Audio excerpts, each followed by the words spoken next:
महाभारत में कई घटनाएं और ज्ञान विज्ञान के रहस्य छिपे हुए हैं। महाभारत का हर पात्र जीवंत है, चाहे वह कौरव, पांडव, कर्ण और कृष्ण हो या धृष्टद्युम्न, शल्य, शिखंडी और कृपाचार्य हो। महाभारत सिर्फ योद्धाओं की गाथाओं तक ही सीमित नहीं है। महाभारत से जुड़े शाप, वचन और आशीर्वाद में भी रहस्य छिपे हैं। दरअसल महाभारत की कहानी युद्ध के बाद समाप्त नहीं होती है, बल्कि महाभारत की कहानी तो युद्ध के बाद शुरू होती है। माना जाता है कि वर्तमान युग महाभारत की ही देन है। महाभारत को हिंदू धर्म का 5वां वेद कहा जाता है। तो दोस्तों, आज के इस वीडियो में हम महाभारत के 9 अनसुने रहस्यों के बारे में बात करेंगे। तो जय श्री कृष्णा मित्रों। तो चलिए जानते हैं महाभारत के 9 रहस्यों के बारे में। नंबर 1, गांधारी के 99 पुत्र थे तो कौरव 100 कैसे कहलाए। आप जानते हैं कि कौरव 100 भाई थे, लेकिन गांधारी ने धृतराष्ट्र के केवल 99 पुत्रों को और एक पुत्री को जन्म दिया, और कौरवों की उस इकलौती बहन का नाम दुशाला था, जबकि कौरवों का एक भाई युयुत्सु एक दासी का पुत्र था। और इस प्रकार कौरव युयुत्सु और दुशाला के साथ 100 भाई और एक बहन थे। युयुत्सु ने महाभारत का युद्ध पांडवों की ओर से लड़ा था। युयुत्सु ने ही कौरवों को युद्ध के खेल में द्रौपदी का अपमान करने से और वस्त्रहरण करने से रोकने के लिए बहुत प्रयास किया था। नंबर 2, क्या सच में महर्षि वेद व्यास महाभारत के लेखक हैं। दोस्तों, अब मैं आपसे एक सवाल पूछता हूँ कि महाभारत की किताब किसने लिखी थी। मुझे पता है कि आपका जवाब होगा कि महर्षि वेद व्यास ने, लेकिन मैं आपको बता दूं कि यह एक अधूरा सच है। अब आप पूछेंगे क्यों, तो मैं आपको बता दूं कि महर्षि वेदव्यास ने महाभारत की कथा को सिर्फ बोला था, जबकि महाभारत का लेखन महादेव और पार्वती के पुत्र गणपति ने किया था।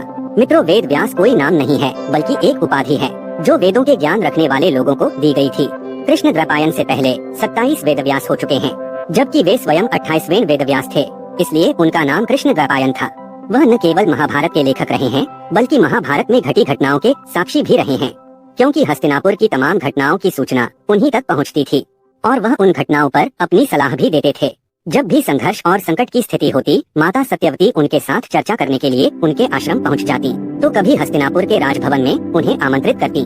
नंबर 3, द्रोणाचार्य का जन्म। ये तो हम सभी जानते हैं कि गुरु द्रोणाचार्य कौरवों और पांडवों दोनों के गुरु थे।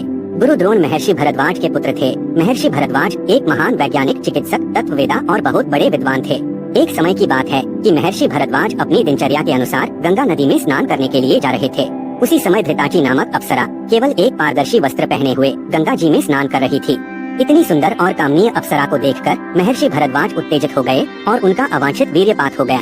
उस समय वीर्य को न केवल जीवन के बीज के रूप में माना जाता था, बल्कि दूसरे शब्दों में पुरुष का वीर्य एक अति तेजस्वी और बलशाली संतान को जन्म देने में समर्थ था।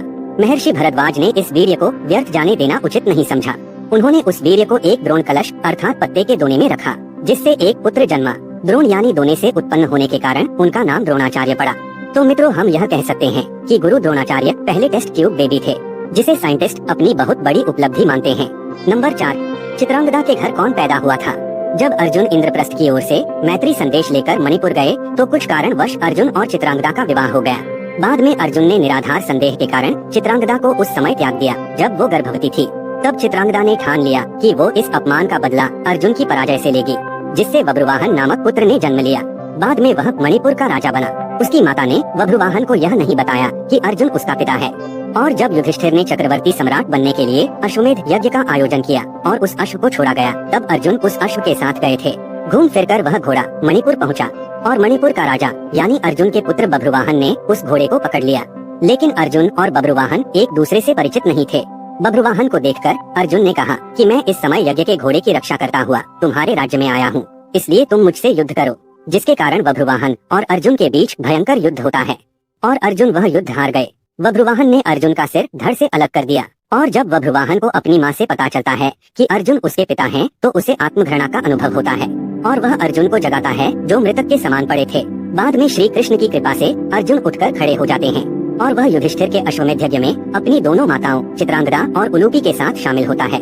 नंबर 5, आखिर क्या है अश्वत्थामा के आज तक जिंदा होने के पीछे की असली वजह। मित्रों, इसके पीछे एक बहुत बड़ी वजह है। बहुत से लोगों को लगता है कि अश्वत्थामा को अभी भी जीवित मानना एक अंधविश्वास है, क्योंकि अगर कोई व्यक्ति 5000 साल पहले पैदा हुआ था, तो वह आज तक जिंदा कैसे हो सकता है। मित्रों, इस तरह के तर्क वही व्यक्ति कर सकता है जिसे ईश्वर पर या उनकी वाणी पर विश्वास नहीं है। अश्वत्थामा के आज तक जीवित रहने का रहस्य यह है क्योंकि भगवान श्री कृष्ण ने उन्हें महाभारत के युद्ध में युगों तक भटकने का श्राप दिया था। और अश्वत्थामा के जीवित रहने का उद्देश्य यह है कि जब कलयुग के अंत में भगवान कल्कि अवतार लेंगे, तब अश्वत्थामा धर्म की स्थापना में उनका साथ देंगे। अश्वत्थामा युगों से भगवान कल्कि की प्रतीक्षा कर रहे हैं। अश्वत्थामा के अलावा 6 महापुरुष और हैं जो कलयुग के अंत में धर्म की स्थापना में भगवान कल्कि के साथ होंगे, अर्थात वे इस कलयुग में सतयुग, त्रेता युग, द्वापर युग से अब तक जीवित हैं और वे सभी 8 सिद्धियों से और दैवीय शक्तियों से संपन्न हैं। लेकिन ये महान दिव्य पुरुष किसी नियम या वचन से बंधे हैं और हम मनुष्यों की तरह वे भी आज इस कलयुग में रह रहे हैं। भगवान विष्णु के कल्कि अवतार द्वारा मोक्ष प्राप्त करने की प्रतीक्षा कर रहे हैं। नंबर 6, महाभारत में परमाणु बम। महाभारत के समय में भी परमाणु बम होते थे, तब शायद उन्हें ब्रह्मास्त्र के नाम से जाना जाता था। जब मोहनजोदड़ो की खुदाई की गई थी तो उसमें कुछ कंकाल मिले थे जिनमें विकिरण का प्रभाव था। अब सवाल यह उठता है कि क्या ब्रह्मास्त्र जो उस समय इतना विस्फोटक था वही परमाणु बम था? क्योंकि पुराणों में ऐसे प्रमाण मिलते हैं कि जब भी ब्रह्मास्त्र का प्रयोग किया जाता था पूरे ब्रह्मांड में एक तेज गर्जना सुनाई देती थी। हजारों उल्कापिंड आकाश से गिरने लगते थे, आकाश जल जाता था, ऐसा लगता था कि पृथ्वी पर भयानक भूकंप आया है। हवा तेज गति से बहने लगती थी। सोचिए कि आज के आधुनिक युग से महाभारत काल का समय कितना दूर था। नंबर 7, पांचजन्य शंख क्या है? मित्रों, पांचजन्य एक अत्यंत दुर्लभ शंख है। श्री कृष्ण के शंख का नाम पांचजन्य था, जिसकी उत्पत्ति समुद्र मंथन के दौरान हुई थी। महाभारत में श्री कृष्ण अपने पांचजन्य शंख से पांडव सेना में जोश भर देते थे और इससे कौरवों की सेना में भय पैदा हो जाता था। इसीलिए इस शंख को विजय और यश का प्रतीक माना जाता है। कहा जाता है कि यह पांचजन्य शंख आज भी मौजूद है। यह शंख हरियाणा के करनाल का बताया जाता है।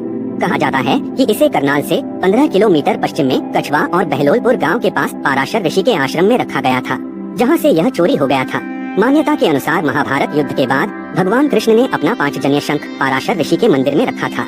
हालांकि कुछ लोगों का मानना है कि आदि बद्री में आज भी श्री कृष्ण के इस शंख को सुरक्षित रखा गया है। नंबर 8, क्या है इरावन की कहानी? मित्रों, अर्जुन के पराक्रमी पुत्र अभिमन्यु, जो अर्जुन की पत्नी और श्री कृष्ण की बहन सुभद्रा के गर्भ से उत्पन्न हुए, जिनके बारे में हम सभी जानते हैं। लेकिन अर्जुन के एक और शक्तिशाली पुत्र था जिसका नाम इरावन था। मित्रों, पांडवों से लेकर कौरवों तक महाभारत में कई ऐसे पात्र हैं जिनकी कहानी हैरान करने वाली है। दिलचस्प बात यह है कि इस कहानी का हर पात्र किसी न किसी रूप में एक दूसरे से जुड़ा है और महाभारत के युद्ध में भी उसकी अहम भूमिका है। ऐसी ही एक कहानी है इरावन की। कालक्रम के अनुसार उस समय पांडव 12 वर्ष का वनवास और 1 वर्ष के अज्ञातवास के लिए निकले थे। तभी गंगा के तट पर उलूपी की भेंट अर्जुन से हुई। नाग कन्या उलूपी अर्जुन को देखते ही उन पर मोहित हो गई। उन्हें वह नागलोक ले गई, जहां उलूपी ने अर्जुन के समक्ष विवाह प्रस्ताव रखा। दोनों ने शादी कर ली और उन दोनों को इरावन नाम का एक बेटा हुआ। इरावन एक कुशल धनुर्धर और मायावी हथियारों का ज्ञाता था। इरावन के जीवन का एकमात्र लक्ष्य महाभारत के पवित्र युद्ध में अपने पिता अर्जुन का समर्थन करना था। महाभारत युद्ध में एक समय ऐसा आता है जब पांडवों को अपनी जीत के लिए माँ काली के चरणों में स्वेच्छा से अपना सिर बलिदान करने के लिए एक राजकुमार की आवश्यकता होती है। जब कोई राजकुमार आगे नहीं आता तो इरावन इसके लिए स्वयं को समर्पित कर देता है, लेकिन वह एक शर्त भी रखता है कि वह अविवाहित नहीं मरना चाहता। अब संकट यह पैदा होता है कि अगर उसकी शादी किसी राजा की बेटी या आम महिला से होती है तो कोई भी पिता अपनी बेटी की शादी इरावन के साथ करने के लिए तैयार नहीं होगा, क्योंकि जल्द ही वह काल के गाल में जाने वाला था। तब भगवान कृष्ण स्वयं मोहिनी के रूप में इरावन से विवाह करते हैं। इसके बाद इरावन अपने हाथों से अपना सिर माँ काली के चरणों में अर्पित कर देते हैं। इरावन की मृत्यु के बाद भगवान कृष्ण उसी मोहिनी रूप में एक विधवा महिला की तरह कुछ समय के लिए उनकी मृत्यु का शोक मनाते हैं। यहाँ माँ काली प्रसन्न होकर पांडवों को विजय श्री का आशीर्वाद देती है और माँ काली इरावन की भक्ति को देखकर उन्हें फिर से जीवंत कर देती है। लेकिन महाभारत के युद्ध में इरावन को शहादत मिलती है। कुरुक्षेत्र की लड़ाई में उसने शकुनी के 6 भाइयों को मार डाला और कई अन्य योद्धाओं को भी हराया। 8वें दिन की लड़ाई में इरावन को अलम्बुश नाम के एक राक्षस ने मारा था। दक्षिण भारत में आज भी इरावन की पूजा की जाती है। नंबर 9, युधिष्ठिर का अपने शरीर के साथ स्वर्ग जाना। मित्रों, 5 तत्वों से बने इस शरीर को मृत्यु के बाद हर इंसान को छोड़ना पड़ता है, लेकिन हम सभी जानते हैं कि इसका एकमात्र अपवाद पांडव पुत्र युधिष्ठिर थे। भले ही युधिष्ठिर धर्मराज का हिस्सा थे और उन्होंने अपना पूरा जीवन धर्म पथ पर बिताया था, लेकिन वे शारीरिक रूप से स्वर्ग पहुंच चुके थे, क्योंकि इसके पीछे एक रहस्य है। दरअसल यमराज को किसी श्राप के कारण धरती पर जन्म लेना पड़ा था और वह कोई और नहीं बल्कि विदुर थे, जो पृथ्वी पर यमराज का जन्म थे। और इसलिए जब विदुर ने अपने प्राण त्याग दिए थे तब उनकी आत्मा युधिष्ठिर के शरीर में शामिल हो गई थी, क्योंकि युधिष्ठिर धर्मराज के अंग थे और यमराज भी स्वयं धर्मराज हैं। यही कारण है कि युधिष्ठिर अपने शरीर के साथ स्वर्ग में प्रवेश करने में सक्षम थे, क्योंकि यमराज स्वयं उनके साथ थे। युधिष्ठिर कुछ ही दूर ही चले थे कि उन्हें स्वर्ग ले जाने के लिए स्वयं देवराज इंद्र अपना रथ लेकर आ गए। युधिष्ठिर ने इंद्र से कहा कि मेरे भाई और द्रौपदी मार्ग में ही गिर पड़े हैं, वे भी हमारे साथ स्वर्ग चलें, ऐसी व्यवस्था कीजिए। तब इंद्र ने कहा कि वे सभी शरीर त्याग कर पहले ही स्वर्ग पहुंच चुके हैं, लेकिन आप सशरीर स्वर्ग जाएंगे। इस तरह से युधिष्ठिर सशरीर स्वर्ग गए। तो मित्रों, आशा करता हूँ कि आपको यह वीडियो जरूर पसंद आया होगा।